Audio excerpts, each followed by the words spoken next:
can you individually respond to this call to action? I know that most of you in the room already will be somewhere in relation to this and responding, but I'm really looking forward to hearing now from Keith at Speyside High School, who I know is a Learning for Sustainability mentor, which is something, again, which has come through as part of this new Learning for Sustainability action plan. So Keith, really looking forward to hearing from you. Over to you. Thanks very much, Betsy, and thanks Kirsten for kind of getting me involved tonight as well. It does feel a wee bit like preaching to the converted at these kind of events, and I hope no one feels like I'm talking down to them or patronising them about their own journeys and stuff as well. It's just a nice opportunity to share what we're doing up in Moray as well. Okay, I've been PT Geography at Speyside High School since 2016. And prior to that, my kind of LFS experience has mostly been in outdoor learning. That was kind of my first passion. When I moved down to Moray to take on the post I'm currently in, I got the opportunity to do some CPD with Betsy, actually, with the Connecting Classrooms stuff, and also loads of great opportunities through the Regional Development Education Centres, the DECs, and that's what kind of kick-started, if you like, what we're doing at Speyside High. It's also worth noting that we did have colleagues in the school prior to myself and overlapping myself that were doing lots of LFS as well. So it's very much standing on the shoulders of giants rather than reinventing the wheel. For the last 5 years at Speyside, we've had a space in the first year curriculum where we've offered a course focusing on the UN SDGs. We call it the S1 Global Goals course. And it was really created to fill a hole in the timetable. We had a 1 period gap, and I went forward to management and suggested that we take the kids in their practical sets and we rotate them between different departments in the school, different teachers, all with a focus on the SDGs. And management bought into it because it was a good solution for a wee problem they had, but we were very much underneath the radar. And for 5 years or 4 years, we were kind of ticking away. First years were coming through, it was all going dandy, we were using lots of resources we were finding online, and it was great, really good experience. Well, about a year and a half ago, things started to snowball for us. At Speyside, we are one of the Cairngorms schools. Our catchment area overlaps with the Cairngorm National Park, and Cairngorms were doing their own 2030 project, which you might have seen in the press. They've just been given a very large sum of money from the Heritage Horizon Lottery Fund, and that was to do a whole stream of things, and they wanted the schools involved. So we had consultants in school, they were working with our young people, and from that report it became really clear that the Speyside students were way more literate in the SDGs and the language of sustainability than any of the other schools around the Cairngorms, and we kind of put that down to this first year curriculum that we'd been running for a couple of years. The management kind of took note there because suddenly there was an outside body kind of giving us a wee boost and a wee pat on the back, and kind of out of that, Education Scotland came up and had a wee visit and they spoke to some of the kids, and we got a fairly positive report from Education Scotland around the work we were doing as well. They also collated a lot of pupil voice then, and they fed that back into management, and what it's resulted in is at the end of this month, when we have our timetable change, our S1 Global Goals course is about to snowball into something way bigger. So what I was going to do just now with you, if that's okay, is just share with you the structure of what our new BGE Global Goals course is going to look like. It's a little bit scary sharing this because we've not even properly met with staff about it and stuff as well, and it's starting in a matter of weeks. So I'll tell you about that. I'll tell you a wee bit about the unique opportunities we have as a Cairngorms school. And as someone who grew up in the city, I grew up in Leith in Edinburgh, I appreciate that, you know, those are quite unique opportunities we have. And I also wanted to just touch on senior phase as well, which is sometimes forgotten about in LFS chat. I then wanted to talk, if there's time, if that's okay, about LFS more as a pedagogy, which I think is a much bigger challenge for us in secondary. So Kirsten, if we can get the next slide, please, that'd be great. Thanks very much. So this is what our Global Goals course is going to look like as of June this year when the timetable changes. So we're a small school, we've got only about 400 kids in the school. So In the new S1 that will be coming in to join us in August, there's only 4 practical sets. So those 4 practical sets are going to rotate round the 4 themes that you see on the left-hand side there. They're going to come to Global Goals 2 periods a week, 2 single periods, and they'll get a block of time in home economics where they will work with whatever's in the freezer, and the big focus is food waste. So throughout the year, they're doing different recipes. It's kind of last-minute stuff. The kids love it because they're baking new stuff. A great first-year topic to get them engaging with an element of the SDGs, which is really relevant to us here in Scotland when you consider the amount of rubbish that people are putting out in their food waste bins every week, and then obviously the knock-on effect that has on energy and transport and everything else. We have a member of our English department who is really passionate about eco-living and crafting. So she does a piece of work on that, which is great because the kids think she's an English teacher, and then all of a sudden she's making wildflower embedded cards that they're making for Mother's Day and Christmas and what have you, and also learning about how our urban areas need to be more eco-friendly. I do a piece on ecosystem restoration and rewilding, which is really important for us up here in Moray because we're very close to the GTC Connect partnership, which is that amazing 200-year vision of landscape regeneration in the heart of the national park. If you don't know about it, go away and research it. It's phenomenal. It should really be in the Scottish curriculum. And then one of our science colleagues does a block of work on renewable energy, wind turbines, that kind of thing. So the kids spend maybe 6 weeks in each of these 4 rotations, and that takes them through the year. We also give them a day out. It's been tricky getting the funding for that, but we've managed it the last couple of years, and we call it our Day of Nature Connection. The pupils go up to the Crown Estate Scotland lands at Glenlivet, which is about a 45-minute drive from us here, and they spend half the day with one of our biology staff who's Forest Schools trained, and she does all this nature connection with them. It's amazing to see these S1 wee boys getting really kind of stuck in a woodland environment. Even though we're a rural school, it's amazing how they go through their life not necessarily engaging with nature in the way you would think rural kids would be. And they also spend half the day doing a practical hands-on conservation activity. We've had tree planting, we've had peat bog clearance, we've had birdhouses being built, those kind of activities. As of next session, what we're then going to do, and this is as part of the deal with management with giving Global Goals a bigger focus, is once we hit the Easter holidays, the Global Goals teaching stops and the kids will remain in that timetable block with the teachers that are allocated to it. But we're going to go into a series of what we call big questions. So this is our way of trying to embed some IDL within the curriculum, but IDL that's meaningful, that's planned, that's rooted in knowledge. I get a bit concerned, I'm a bit grey and long in the tooth from a teaching point of view. I get a bit worried when IDL means lots of craft and running about, but not much content. So our big question stuff that we're doing, we're going to hang it on the Cairngorms 2030 plan. They have 4 big aims, which overlap quite nicely with the Target 2030 stuff. They want to, by 2030, have made sure that within the Cairngorms area, we've got sustainable communities, active travel, landscape restoration, and positive health and wellbeing. So those 4 themes will turn into these big questions, and the kids have to be able to evidence the learning from across their 4 Global Goals rotations, and they have to draw from at least 3 first-year subjects when they produce the solutions to their big questions. So we've not done this before, but it's a bit intrepid feeling, and we'll be starting it in June with the new S2. They're actually going to do that before they start their new S2 Global Goals. So kind of wish us luck, but this is our way of trying to embed that kind of Education Scotland big question approach into our Global Goals structure.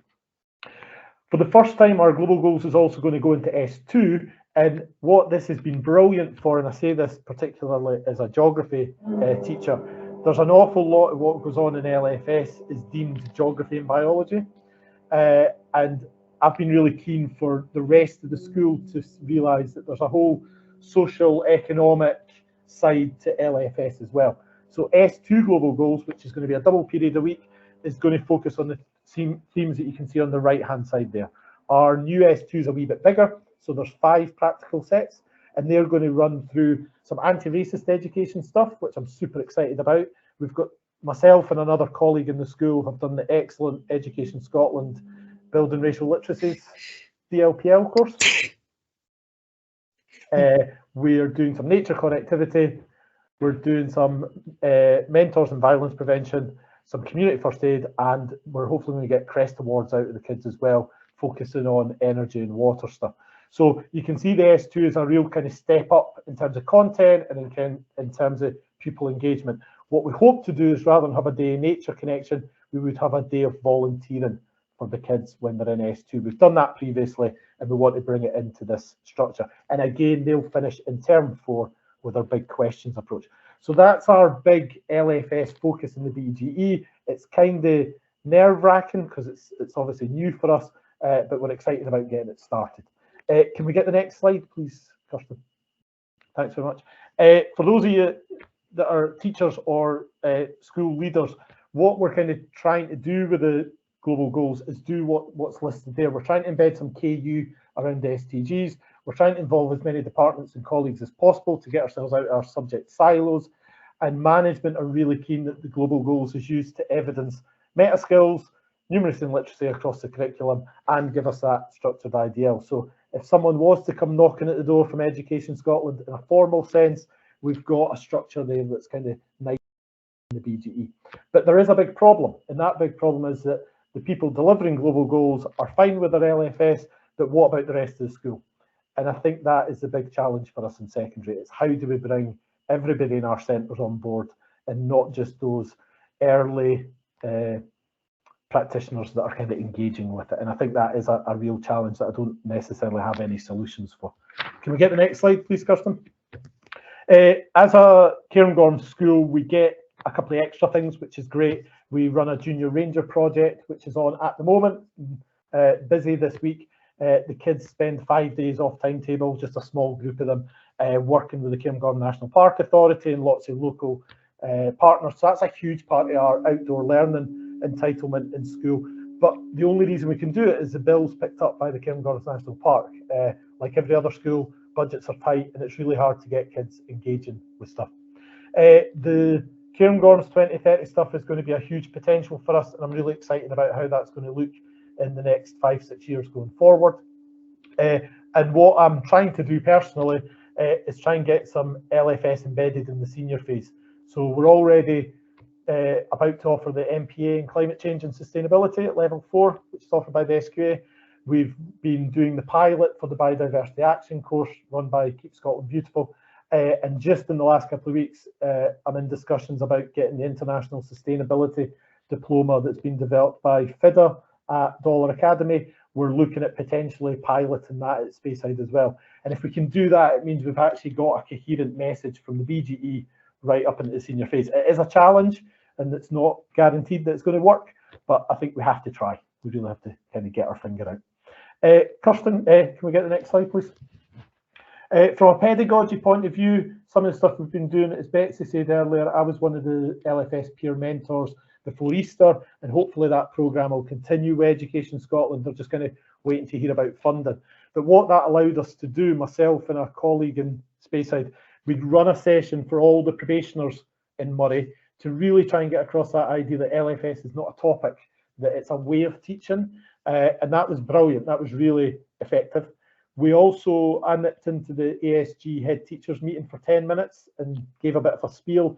And on the back of that, we offered a session for ASG primary colleagues, and that went really well. We got really good uptake. Where we didn't get much uptake was in our own school. So when we offered stuff in-house, the people who are already doing it are obviously like, oh, it's fine, I'm already doing it. But there's still that cohort which are really difficult to reach. In a couple of weeks' time, I'm going to be addressing the Moray head teachers briefing. So kind of wish me luck with that, and hopefully that'll result in a few things going forward. It is so difficult to lift this stuff out of the geography biology silo, and I think as secondary practitioners, that's our big challenge. I was fascinated to hear that some authorities are going down the line of a half-day a week LFS champion. I know Edinburgh Council's been doing that, and that's amazing to see kind of earth science related people getting involved in that role. So that's brilliant, and if we could see that across the country, I think that would be super positive.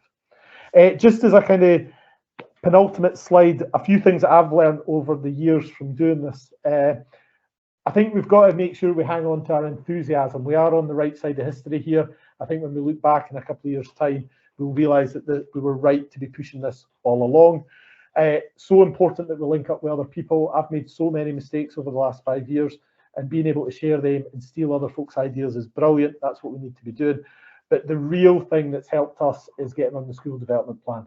So the Cairngorm 2030 stuff and decolonising our curriculum, we've managed to get both of those onto our school development plan, which is outstanding because you can hold management to it and you can make sure things are happening. But please, it takes time. You know, there's a lot of people in the profession at the moment who are changing schools quite rapidly. You know, they're maybe 3 years and thinking about moving on.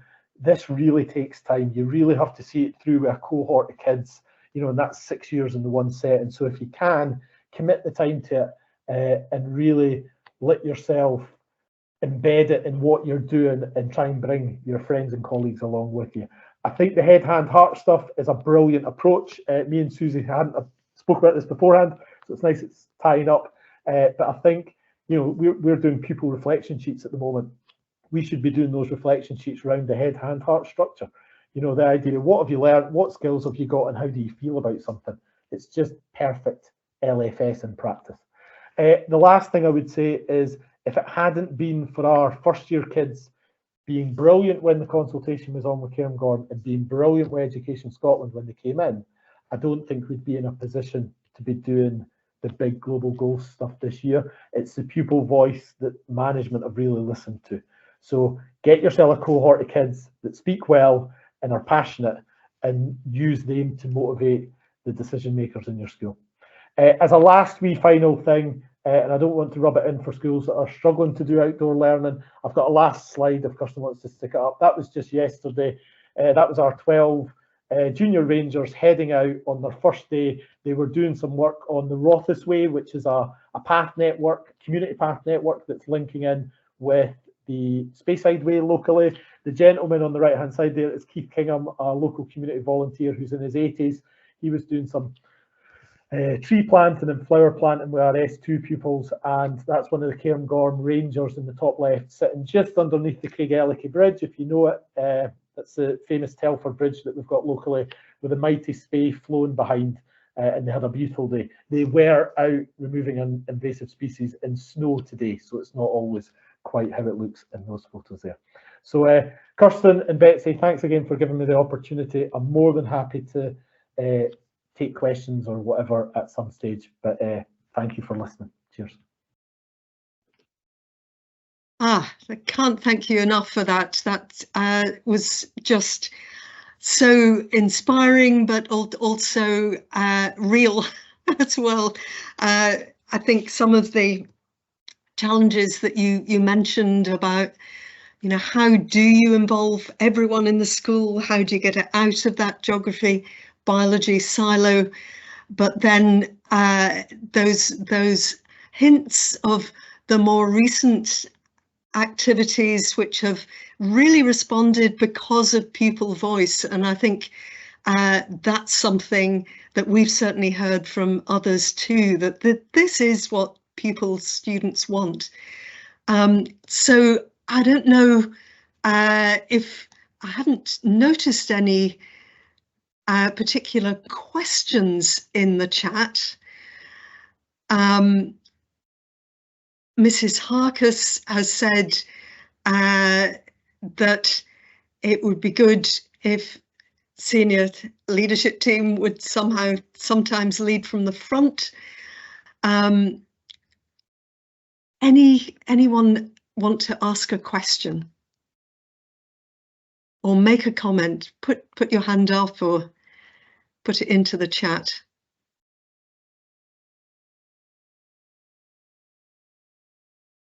If I can just cut in, Betsy, while people are typing there, if that's okay. What was said there about SLT, I think you're kind of spot on. I think getting your SLT on board can sometimes be difficult, but it's so beneficial. When I was down at the peer mentor training with Education Scotland last session, one of the things that came up is, I think, you know, the HMI's got a big role to play here. And I think when HMI are in school, they need to be using the phrase LFS from day one. And if that was happening with HMI, then SLT would start asking the question and you would have quite positive trickle down. But there's too many experiences in the very recent past where LFS isn't even on the agenda during inspections. So I think there's a role there for someone that perhaps GTC and yourselves have got more influence with than we have. Well, I think one point to make there is that this is a time of change, and obviously HMI E is part of that, and and in the LFS, the new action plan, it's recognised that there will need to be learning for sustainability in whatever comes out as the new Higgies, if there is a new Higgies. So yes, I think you're absolutely right there. Now there's a question here, and I think Mrs. Harkis also says at the end of her message, until HMIE focus on LFS, then change will remain slow. And so that mirrors what you were saying. A question, do you collect pupil responses and track progress through these? Is that how you do it? Assess this? Within the Global Goals course, there's 1 or 2 colleagues that are involved in teaching it who are really big on pupil surveys at the end of a piece of work. So they'll do it for themselves, for their own self-evaluation, which is great. And we've all got our own ways of doing that. But the Global Goals starts with a big whole school introduction. And we use some of the methodologies from the DEX training that I've been on, where we talk about what are the problems and how do we create the world we want to live in. It's very much that kind of focus.